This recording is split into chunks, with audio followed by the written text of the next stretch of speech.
What's up? I'm Alisha Sonnier. I'm on the Board of Education for the City of St. Louis, and I'm running to be Alderwoman of the 7th Ward. Today, I'm sitting down with my brothers at Chop Talk TV. Big business.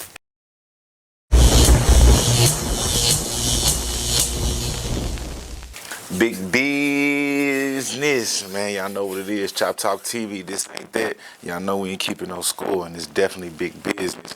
We have the one and only beautiful Alisha Sonnier in the building. What's up, Queen? How you doing? I'm great. I'm great. How Thank is you your? for having me. Thank you for being here. How has your 2023 been so far? A whirlwind. Real, Yes, a whirlwind. A Lot- good whirlwind. A lot of campaigning.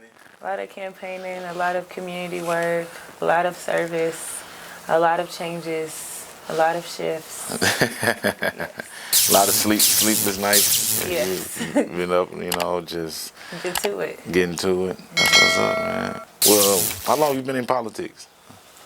So I like to say that people are in politics all their life. Now, whether or not you're actively participating or not is True. a question, but every day since the moment, honestly, since you in the womb, you in politics. Right. But I've actively been engaged in politics probably since about 18 as an organizer, and then actively like an actual public servant for about 2 years on the Board of Education. That's what's up. That's dope. So you was the young lady in high school walking around with the flyers like, y'all need to vote, y'all need to be.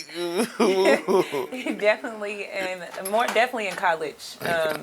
The high school I went to, I was still learning a lot, but definitely by the time I went to college, I was the young lady that was telling you, hey, we're going here at this time. At 3 o'clock, I need you to pull up. Nobody is asking any questions about what you're doing. Right. Just definitely a big protester, big organizer on various issues. Wow, that's dope.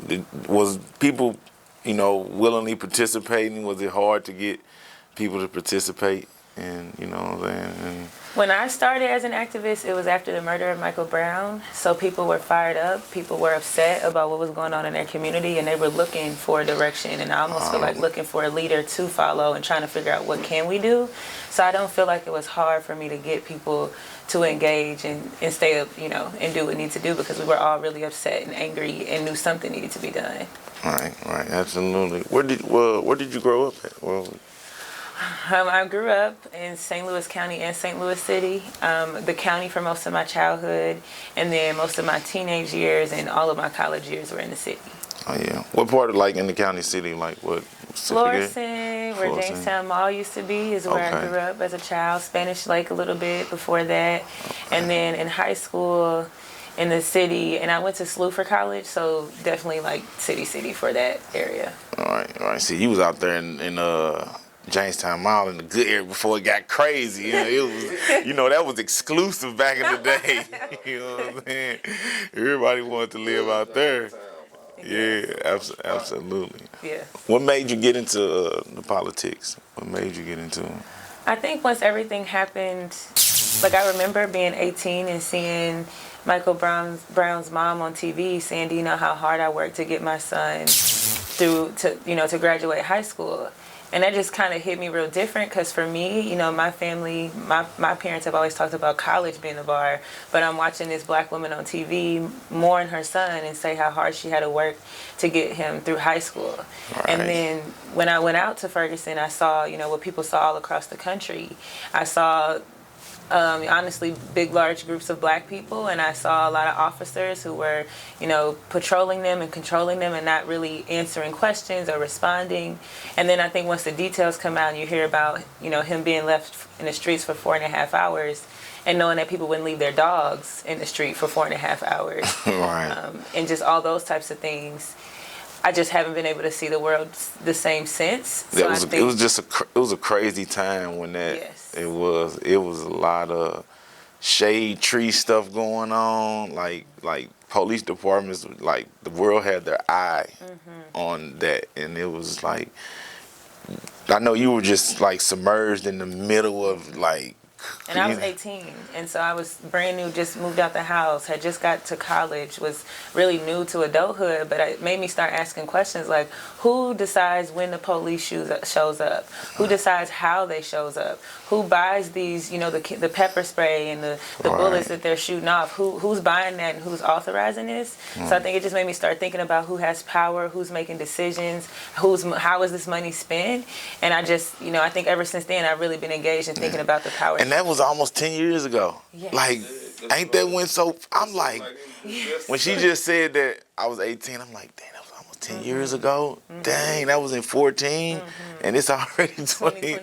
Like, and it still seemed like it was yesterday, though. You know what I'm saying? Because we still feeling some of the effects of that, we just experienced in the brother, what's the brother name?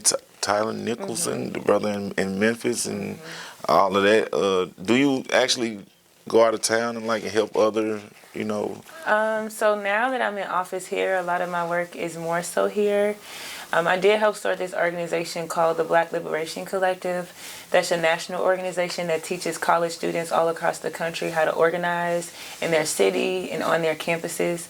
But now, that I'm on the board of education and I'm on the board of Pro-Choice Missouri, a lot of my work is focused more here in St. Louis. Yeah.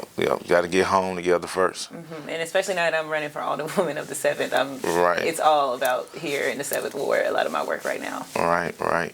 Now, running for the Board of Education and then running for the alderman for 7th Ward, what's the difference in the campaigning? Is it? Oh, it's completely different. When I ran for the board of education, I was 25. I had never, outside of being an organizer, I had never been a part of a campaign like that. And then, you're a first-time candidate. So when I was going to run for that, I had a lot of people that were like, you're crazy because you're 25. Everybody on that board is double your age. Right. The typical profile of someone in that seat, they have children. Right. They have a PhD in education. You don't fit the profile at all. And you don't come from a family name in politics. And you don't have no money. You started it right now. Yes. You know what I'm saying? So how are you going to do this? Right. And in some ways they were right. I didn't have any of the things that the system wants to tell you that you have to have. Right. But what I found is everything that people told me would work against me actually worked for me. I think that people really liked that I didn't come from a traditional political background, that I came from activism. Because when I showed up, I had nothing but genuine, pure intentions. I think people liked that I was younger because it's this is our world to inherit, so why can't we make decisions for it? That feel, of the young people got she can relate because she still listens to some of the music we listen to. She like to eat the same food than versus somebody that's at least 15 years or 20 years senior and they're in this 20-year-old state of mind, and the world is evolving, so you have to evolve with it. So that's actually dope that you're young and pushing through.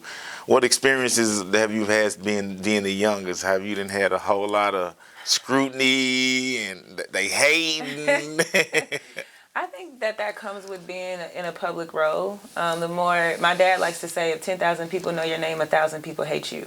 And I think that's good to keep in mind. No matter what you do, the more that you get known, the more that people know your name, people have an opinion on it.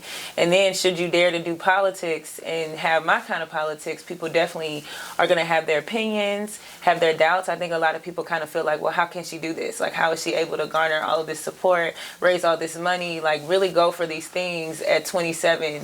Right. But I don't pay it any mind, and I would say that I really am a person who believes only put energy into what you want to grow. Don't give too much energy to negativity. Don't give too much energy to doubt. And at the end of the day, if you have a vision and that has come from God and from the universe, just start moving on a path, because there's always going to be haters. There's going to be naysayers. You can't worry about that. Stay focused on what you're here to do, and that's it. And people will get it or they won't. And most of those people, when you cross that finish line at the end of the day, they'll be like, oh, we believed in you all along. Right. We knew that you could do it. Yeah, same thing. Me and bro talk about when we first started this. People was like, what is y'all doing? Y'all doing grooming and interviews? What is this? It's not going to be anything. And year and a half, 2 years later, now everybody calling us, and because people not going to see your vision. As I was told, you have to stay. And that's the calling of a visionary. It's in your mind, and you'll meet people. Like, I have an amazing team. They get to see the vision. They help me bring it. When I'm knocking doors and talking to voters at every door, I'm showing them a vision. You go on the website, you see the vision. You hear me speak, you see the vision. But in some ways, I understand that you don't see what I see, because a lot of what I'm talking about doesn't exist. And that's why I'm telling you that, help get me here, because these things can't exist if we put the right people in place. But for the most part, I don't even spend time upset on people. It's hard to be upset when they don't believe in something that they haven't seen before and has yet to be.